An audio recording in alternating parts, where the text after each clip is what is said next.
November മാസത്തിൽ ചൊവ്വയ്ക്ക് വളരെ വലിയ മാറ്റമാണ് സംഭവിക്കാൻ പോകുന്നത്.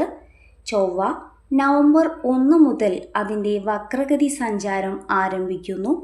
ഒരു ഗ്രഹം സൂര്യനോട് വളരെ അടുത്തു സഞ്ചരിക്കുകയും അതിൻ്റെ പ്രകാശം നഷ്ടപ്പെടുകയും ചെയ്യുന്ന അവസ്ഥയെ ചൊവ്വയുടെ വക്രഗതി സഞ്ചാരം എന്ന് പറയുന്നു.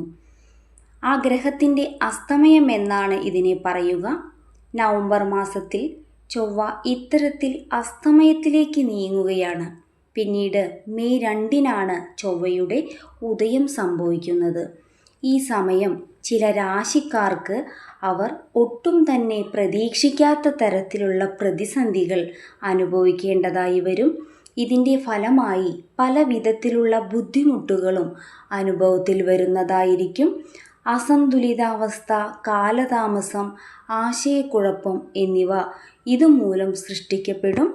അതിനാൽ തന്നെയും ചില രാശിക്കാർക്ക് ഇത് ക്ഷമയും സംയമനവും ചിന്താപരമായ തീരുമാനങ്ങൾ എടുക്കേണ്ട മാസങ്ങൾ കൂടിയാണ് കടന്നുവരിക.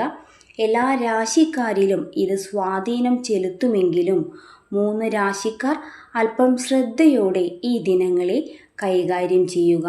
ഏതെല്ലാം രാശിക്കാരാണ് ഇപ്രകാരം ശ്രദ്ധിക്കേണ്ടതെന്ന് അറിയാം.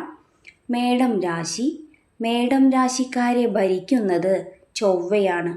അതുകൊണ്ട് തന്നെ ചൊവ്വയുടെ മാറ്റം അല്പം ശ്രദ്ധയോടെ വേണം നിങ്ങൾ മുന്നോട്ട് പോകുവാൻ.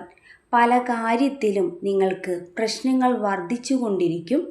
അസ്വസ്ഥത, ദേഷ്യം, പ്രതിസന്ധികൾ എന്നിവ ഇടയ്ക്കിടെ വന്നുകൊണ്ടിരിക്കും. ആരോഗ്യ പ്രശ്നങ്ങൾ പല വിധത്തിലാണ് നിങ്ങളെ ബാധിക്കുക. പ്രത്യേക ശ്രദ്ധ നിങ്ങൾക്ക് വേണ്ടതായി വരും. ജീവിതത്തിൽ പല കോണിൽ നിന്നും പിരിമുറുക്കങ്ങൾ വർദ്ധിക്കുന്നതിന് സാധ്യതയുണ്ട്. വാഹനയാത്രയിൽ കൂടുതൽ ശ്രദ്ധ വേണം. ഏത് സമയവും അപകടം തേടിയെത്താം. അതുകൂടാതെ തന്നെ സാമ്പത്തിക കാര്യങ്ങളിൽ കൂടുതൽ ശ്രദ്ധ ചെലുത്തേണ്ടത് അത്യാവശ്യമാണ്.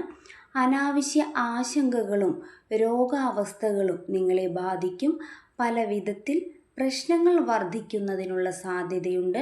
ദോഷപരിഹാരത്തിനു വേണ്ടി ഹനുമാൻ സ്വാമിയെ പ്രാർത്ഥിക്കുക. കർക്കിടകം രാശി. കർക്കിടകം രാശിക്കാർക്ക് ഈ സമയം ചൊവ്വയുടെ ദുർബലത്വം പല വിധത്തിലുള്ള പ്രശ്നങ്ങൾ കൊണ്ടുവരും. പലപ്പോഴും സ്ഥിതി കൂടുതൽ സങ്കീർണമാവുന്നതിനുള്ള സാധ്യതയുണ്ട്. മാനസിക സമ്മർദ്ദം വർദ്ധിക്കുകയും ആത്മവിശ്വാസക്കുറവ്, അസ്ഥിരത എന്നിവ നിങ്ങളെ ബാധിക്കുകയും ചെയ്യും. കുടുംബത്തിൽ പല വിധത്തിലുള്ള പ്രതിസന്ധികളുണ്ടാകും. ആരോഗ്യ പ്രശ്നങ്ങൾ ഒന്നിനു പിറകെ ഒന്നായി നിങ്ങളെ ബാധിക്കും. എല്ലാ അർത്ഥത്തിലും പ്രശ്നങ്ങൾ വർദ്ധിക്കുന്നതായിരിക്കും. ജോലിയിലും കരിയറിലും ഓരോ പ്രതിസന്ധികൾ ഉണ്ടായിക്കൊണ്ടിരിക്കും. ആരോഗ്യത്തെ കൂടുതൽ ശ്രദ്ധയോടെ കാണുക. പണം ഒരു കോണിൽ നിന്ന് നഷ്ടപ്പെട്ടു പോകുന്നതിനുള്ള യോഗവും നിങ്ങൾക്ക് കാണുന്നു. ആരോഗ്യത്തെ ഒട്ടും തന്നെ നിസ്സാരമാക്കരുത് എന്നതാണ് ഓർക്കേണ്ട കാര്യം. വൃശ്ചികം രാശി. വൃശ്ചികം രാശിക്കാർക്ക് സാമ്പത്തിക കാര്യങ്ങളിൽ പ്രത്യേക ശ്രദ്ധ വേണം. അനാവശ്യമായ ആശങ്കകൾ നിങ്ങൾക്കിടയ്ക്കിടെ വന്നുകൊണ്ടിരിക്കും. അതിനെ കൈകാര്യം ചെയ്യുന്നതിന് ശ്രദ്ധിക്കുക. ദേഷ്യം നിയന്ത്രിച്ചു മുന്നോട്ട് പോവുക. വസ്തുസംബന്ധമായ മാറ്റങ്ങൾ നിങ്ങളുടെ ജീവിതത്തിലുണ്ടാകും. ആരോഗ്യത്തെ കൈകാര്യം ചെയ്യുന്നതിലും ശ്രദ്ധ വേണം. ദാമ്പത്യ ജീവിതത്തിൽ പ്രശ്നങ്ങൾ വർദ്ധിക്കാം. പ്രണയിക്കുന്നവർക്കും അല്പം കൂടുതൽ ശ്രദ്ധ വേണ്ടതായി വരും. നിസ്സാരമായ പല പ്രശ്നങ്ങളും പിന്നീട് ഗുരുതരമായി മാറുന്നതിനുള്ള സാധ്യത കാണുന്നു. കാര്യങ്ങളെ ഗൗരവത്തോടെ കാണുക. ചൊവ്വാഴ്ച ദിനത്തിൽ ഹനുമാൻ ക്ഷേത്രത്തിൽ സിന്ദൂരം സമർപ്പിക്കുക. ദോഷപരിഹാരത്തിന് ഉത്തമമായിരിക്കും.